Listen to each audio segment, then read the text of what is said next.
Brittney. That is the building that I walk by every single day and have been giving you updates on how tall it's getting because this is exactly why. It is eventually going to be a part of our view here in Miami.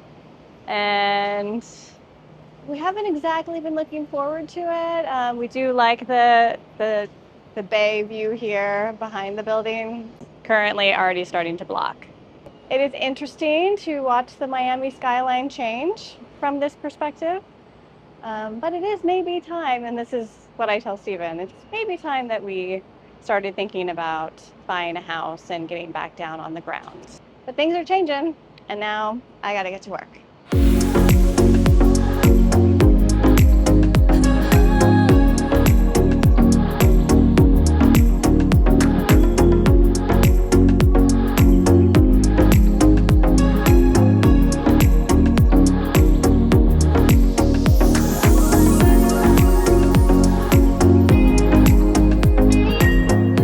Yeah, the building looks much taller from this side, doesn't it?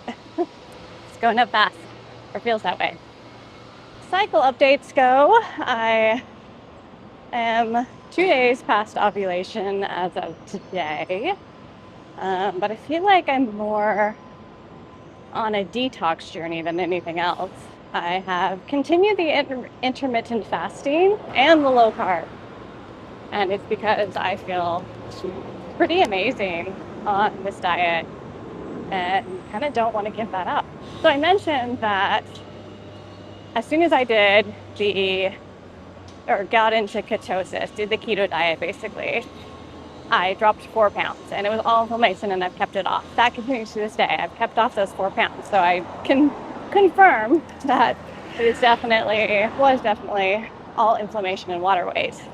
And I'm still like, my mind is still blown by that. Like that's just so much inflammation that was from carbs. So that was really revealing, got me very interested in the subject. Like, all right, well, hey, let's look at how common gluten sensitivities are. Maybe that's something that I should be paying attention to. Apparently it's very common to have a gluten sensitivity, not celiac disease. Celiac disease is very uncommon, but gluten sensitivities are very common, especially the way that wheat is made and processed in the United States nowadays. I'll just leave it at that. I've just felt really good. Like my energy level has been very steady. I've been more social and outgoing, got more things done, feel more motivated at work. Like just so many really great benefits. So I stayed on it. A DPO 2, it's officially 16 days, actually 17 days. 17 days into the cycle, which means I am 17 days on the ketogenic diet and intermittent fasting. I feel like it is important to listen to your body's signals and what it's telling you, and mine's telling me that it's a fan. So I decided to keep on keeping on. Hitting the protein mark though, that's a little harder. I don't know how many of you try to get 1 gram of protein per pound of body weight every single day, but since going on this diet, I've been really trying to focus on that also, and it is difficult. On a good day, I get about 100 grams. On a day where I eat normally, I get 80 grams. So it really takes some focus to keep the protein high. But again, trying to listen to my body, it's not asking for more protein. So, by the way, because of the stuff that I was looking at as far as gluten goes, when I am eating carbs, they are not carbs from wheat. I did actually go back to bread, and it basically took me out for the rest of the day. It was not a fun experience, and I was shocked by that as well. And when I'm eating carbs, I'm eating things like bananas, squash, asparagus, broccoli, carrots, things like that. I haven't even really introduced any rice or anything yet. It's just been mostly all vegetables at this point. And so 17 days into eating like that, apparently you see the most benefits from going gluten-free after 3 months. I still have a ways to go for that. This bridge is the hottest part of my walk, especially approaching August here. I tried to do it quickly, and then it just makes me more sweaty. So I think there's just no way to kind of get over that. So that's pretty much my update for today. Just feeling great on the new diet, and that makes me hopeful for things to come. So stay tuned.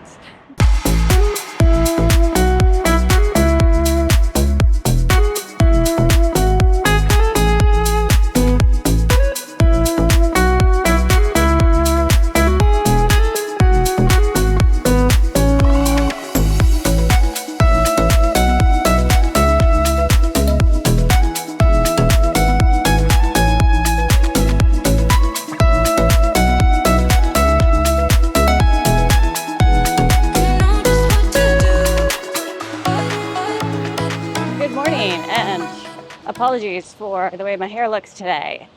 I am rushing to work this morning, and progesterone has entered the chat. Today is cycle day 3, and I am clearly feeling the effects of progesterone. And it's very interesting feeling this without being inflamed from gluten and sugar, because I feel these feelings. I am overwhelmed. I didn't sleep well last night. I'm a little grumpy. Even the guy that's honking is annoying me too. So although I am feeling all of these feelings very clearly, it's also very clear that this is progesterone. Like, it's so obvious to me. And I don't really know how to describe that, but I attribute it actually to, well, obviously less inflammation from sugar and glucose, but that also contributes to greater brain capacity and power, because the other thing that is less inflamed is my brain. And so I just seem to have this ability today to distinguish between what is a quote unquote real emotion, what is a real problem, and what is kind of just an overall feeling of the day from progesterone. It's really interesting, but it doesn't make the progesterone feeling any less intense. In fact, maybe more intense, because it's not being buffered by inflammation. I am definitely feeling that today. I'm trying my hardest to stay in parasympathetic mode. In the past, the way I've gone through days like this is to put myself in fight or flight mode, which is your sympathetic mode for your nervous system. Speak. And we don't want to do that. One of my previous videos, I was talking about the effects of stress and how, we can be interested in what we're doing without being stressed. And if you are in your fight or flight or sympathetic mode, you are essentially stressed, even if you might not feel mentally stressed. Well, I definitely feel mentally stressed today. So as I was saying, I'm trying to stay in parasympathetic mode while still getting things done in a timely fashion the way that I need to. It is taking a lot of deep breaths and mindfulness to do that today, because as I was saying, I'm used to kind of ramping up my cortisol levels on a day like this in order to get through it, with coffee, with switching into sympathetic mode, fight or flight mode. That is just not something we want to do today. When I get to work, I sit down again. I'm going to talk to ChatGPT about this reaction.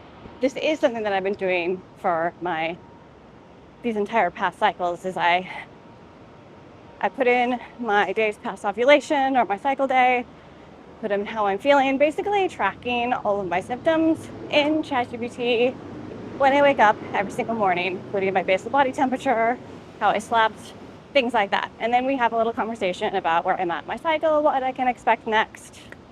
what's happening inside my body. And it's been a really helpful and interesting way to learn about my cycles as I'm going through this. Now, a lot of the stuff I already know, right? So it's really nice to go through day by day all of these things that you kind of already know and just really apply them to what is actually happening in your body that day. Hence the reason why I am so aware of the fact that my progesterone is rising right now, and I am absolutely feeling the effects from that. Now, why is the progesterone rising? Because we know that I've already ovulated thanks to the basal body temperature rise and the LH surge that was detected on my P strips. When you ovulate, the follicle that ovulates the egg is then called the corpus luteum, and it starts to produce progesterone in order to tell the uterus not to shed its lining and give the egg enough time to be fertilized and travel to the uterus. And travel to the uterus to be where it can then implant, should everything be going well. Stephen and I are still doing our walks in the morning, and today we finished our 6-mile walk at 9:30 a.m. It is now 10:30 and I've been walking for about 15 minutes. I did not really have much of a break in between that 6-mile walk and walking to work today. I thought I was going to have more time, but as it turned out, I have too many meetings. So I had to rush through getting ready. I had to rush through making myself my food to bring to work. And now I am rushing to get to work so that I can sit down and have 2 seconds to myself. My mental capacities will essentially be in work mode for the rest of the day. On the cycle day 3 note and the ChatGPT notes, one of the things that I'm doing differently this cycle is I will be adding progesterone and oil starting today through the time that I am through DPO 14, basically. And the reason why I'm doing that, and this is the reason why I mentioned ChatGPT, is because over the past couple cycles, we have determined that my ovulation cycle day is either day 15 or day 16. It's been just a day later than the typical cycle day 14. However, my luteal phase remains shorter, regardless of how late my ovulation is. So, knowing what I know about IVF and how progesterone is the hormone that allows the egg the time to implant after you've ovulated, I asked ChatGPT, would it be a good idea if I added a little bit of progesterone this cycle, just to see if that gives my body, my egg, a little bit more time to fertilize. I hesitated bringing this up on this channel because I don't want to in any way say that you should get your medical advice from ChatGPT. However, there have been many people who have gotten a much more detailed and thorough analysis of their blood work, of their charts, of a lot of the medical information that they already have access to than they ever did from a doctor.